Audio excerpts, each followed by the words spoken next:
తెలంగాణలో ఇప్పుడు కాళేశ్వరం పైన తీవ్రమైనటువంటి చర్చ జరుగుతూ ఉంది. ముఖ్యంగా ప్రాణహిత నుంచి వస్తున్నటువంటి ఆ నీళ్లను కన్నెపల్లి పంప్ హౌస్ ద్వారా ఎత్తిపోయాల్సిందే అంటూ బీఆర్ఎస్ పార్టీ మాజీ ఇరిగేషన్ ఇంజనీర్లు అందరూ కూడా చెప్తున్నటువంటి సందర్భం. కానీ ప్రభుత్వము ఎన్డీఎస్ఏ రిపోర్టు ఆధారంగానే మేము పనిచేస్తామంటూ పదే పదే చెప్తా వస్తామండి. నిన్న ముఖ్యమంత్రి రేవంత్ రెడ్డి ప్రెస్ మీట్ పెట్టడం జరిగింది. కిలాడి కమిటీ అంటూ బీఆర్ఎస్ పార్టీ నాయకులను అలాగే ఇరిగేషన్ మాజీ ఇంజనీర్లను కూడా ప్రస్తావించినటువంటి సందర్భం. మనతో పాటుగా మాట్లాడడానికి మాజీ మంత్రి ఎమ్మెల్యే వేముల ప్రశాంత్ రెడ్డి ఉన్నారు. సార్, ప్రధానంగా మీరు చూశారనుకుంటూ ఉన్నా ఆ కిలాడి కమిటీ అంటూ మీ నాయకులను అందరినీ కూడా ప్రస్తావించడం జరిగింది. కిలాడి కమిటీ లేకపోతే ప్రజల కోసం పనిచేస్తున్నటువంటి కమిటీ మీ కమిటీ? ముఖ్యమంత్రి రేవంత్ రెడ్డి గారు నిన్న ప్రెస్ మీట్ నేను టీవీలో చూడడం జరిగింది. నాకు అనిపించింది ఆయన మాట్లాడే మాట తీరు, ఆ భాష అంత చూస్తే ఆయనలో ఉన్న రాక్షసుడు బయటకు వచ్చిండేమో అని అనిపించింది. పాపం వాతావరణం అధికారి ఈ కరువు వచ్చేట్టుంది అని ఆయన చెప్తే ఆ అధికారికి, వాతావరణ అధికారికి బెల్ట్ ట్రీట్మెంట్ ఇవ్వాలి, బెల్ట్ తోడు కొట్టాలి అని అంటాడు ఒక ముఖ్యమంత్రి. ఒక ఇంజనీర్ ఏమో అక్కడ 96 మీటర్ల లెవెల్లో పోతుంది, మేడిగడ్డను ముట్టకుండానే కన్నెపల్లి పంప్ హౌస్ స్టార్ట్ చేసి నీళ్లు లిఫ్ట్ చేయొచ్చు అని ఒక ఇంజనీర్ అన్నాడు అని అంటే ఒక విలేకరి చెప్తే ఆ ఇంజనీర్ని వాళ్ళని నేను చల్లపల్లి జైల్లో వేస్తానంటాడు ముఖ్యమంత్రి. ఆ రిటైర్డ్ ఇంజనీర్లు మీకు లెటర్ రాశారు కదా, మేడిగడ్డను ముట్టకుండానే కన్నెపల్లి పంప్ హౌస్ నుంచి లిఫ్ట్ చేయొచ్చు. అట్లాగే అన్నారం కెపాసిటీ 10 టీఎంసీలు, దాంట్లో 5 టీఎంసీలు మాత్రమే లింపితే చాలు, 50% కంటే తక్కువ, అప్పుడు బ్యారేజ్కి ఏం కాదు. అట్లనే సుందిల్ల కెపాసిటీ 8 టీఎంసీలు, దాంట్లో 3-3.5 టీఎంసీలు నింపితే చాలు, బ్యారేజ్కి ఏం కాదు, పంపులు నడుస్తాయి, మీరు ఎల్లంపిల్లని నీళ్లు పోయొచ్చు, రైతులకు నీళ్ళు ఇవ్వచ్చు అని engineers, retired engineers committee letter రాస్తే వాళ్ళని జైలు వేస్తా అంటాడు. ఇదే రిటైర్డ్ ఇంజనీర్స్ కమిటీ వాళ్ళని వీళ్ళు ఇచ్చిన రిపోర్ట్లో ఒక 2 అంశాలు ఆయనకు ఫేవరబుల్ ఉంటే, పాజిటివ్ ఉంటే అసెంబ్లీలో వీళ్ళని గొప్పోళ్ళు, మేధావులు అని పొగిడిండు.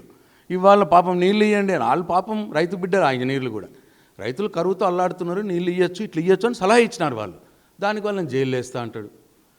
అట్లనే మా మా కేసీఆర్ గారిని, కేటీఆర్ గారిని, హరీష్ రావు గారిని కోసట రక్తం పంటలకు చల్లాలన్నట, చల్లితే పంటలు వండుతాయట. ఒక విలేకరు అడిగాడు, కరువు ఉంది కదండి, మరి మీ కరువుకి మీ ప్లాన్ ఏంది అని అడిగిండు ఒక ముఖ్యమంత్రిగా. ఇవాళ ఎన్నో ఉంది, కరువు ఉంది, మరి ముఖ్యమంత్రి మీరు ఏం ప్లాన్ చేస్తున్నారు అంటే కేసీఆర్ని, కేటీఆర్ని, హరీష్ రావుని కోసి అలా రక్తం చల్లుతానంటాడు. ఒక ముఖ్యమంత్రి కోస్తాడట, రక్తం చల్లుతాడట. ఎవరిని కోస్తాడు? కేసీఆర్నట. 14 సంవత్సరాలు తెలంగాణ కోసం అలుపెరగని పోరాటం చేసి చావు నోట్లో తలబెట్టి తెలంగాణ రాష్ట్రం సాధించిన గొప్ప నాయకుడు కేసీఆర్. ఆయనను కోసి ఆయన రక్తం చల్లుతావా? ఈ హైదరాబాద్ నగరాన్ని ప్రపంచ పటంలో నిలిపి హైదరాబాద్లో కోట్ల రూపాయల పెట్టుబడులు తెచ్చి లక్షల మందికి ఉద్యోగాలు సృష్టించినటువంటి కేటీఆర్ని కోసి రక్తం చల్లుతావా?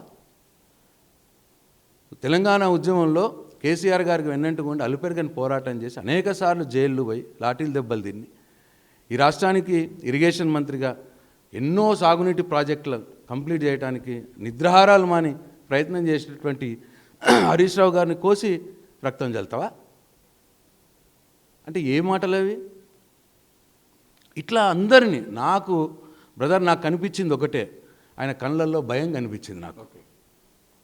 ఎందుకు భయం? ఆయనకు అర్థమైపోతున్నది, ఆయన ఇచ్చిన హామీలు ఏమీ అమలు చేయలేకపోతా ఉన్నాడు. మళ్ళీ ఈ మధ్య కాలంలో వడ్లు సరిగ్గా కొనలేదు, రైతులకు కోపం ఉంది. యూరియా సరిగ్గా ఇవ్వలేకపోయాడు, రైతులు కోపంతో ఉన్నారు. మళ్ళీ ఇప్పుడు కరువులో సరిగ్గా డీల్ చేయలేకపోతా ఉన్నాడు, నీళ్ళు ఇవ్వలేకపోతున్నాడు, అది కోపంగా, రైతులు కోపంగా ఉన్నారు. ఆయనకి జారుబండ మీ నుంచి కిందికి జారుతున్న ఫీలింగ్ కలిగింది.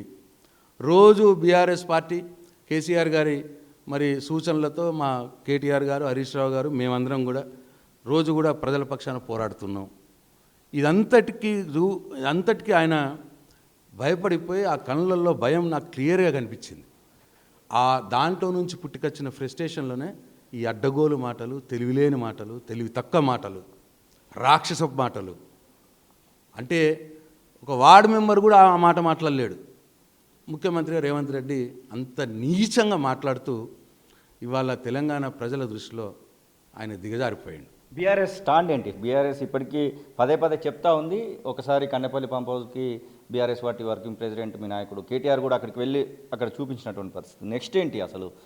కన్నెపల్లితో పక్కన పెడితే అక్కడ ఇప్పుడు దేవాదుల కనబడతా ఉంది, ఇట్లా చాలా ప్రాజెక్టులు కనబడతా ఉన్నాయి కదా. ప్రాజెక్టుల విషయంలో బీఆర్ఎస్ పార్టీ ఎలా ముందుకు పోదలుచుకుంది? తప్పకుండా ఇటువంటి కరువు పరిస్థితుల్లో రైతులకు నీళ్ళు ఇవ్వాల్సిన బాధ్యత, అవకాశం ఉన్న దగ్గరలో ఇవ్వాల్సిన బాధ్యత ప్రభుత్వాల మీద ఉంటుంది. ఈ ప్రభుత్వం మొద్దు నిద్రపోతూ ఉన్నది. ఈ ప్రభుత్వంకు తెలివి లేదు, చాత కాదు, అట్లనే మనసు లేదు. రైతులను కాపాడుకోవాలన్న మనసు లేదు. కాబట్టి డెఫినెట్గా రైతుల పక్షాన పోరాటం చేస్తాం.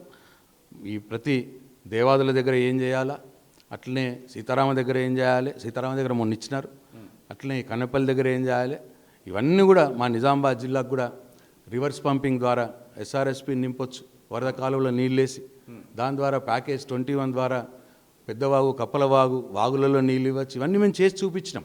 అవన్నిటి కోసం తప్పకుండా రైతుల పక్షాన పోరాటం చేస్తాం.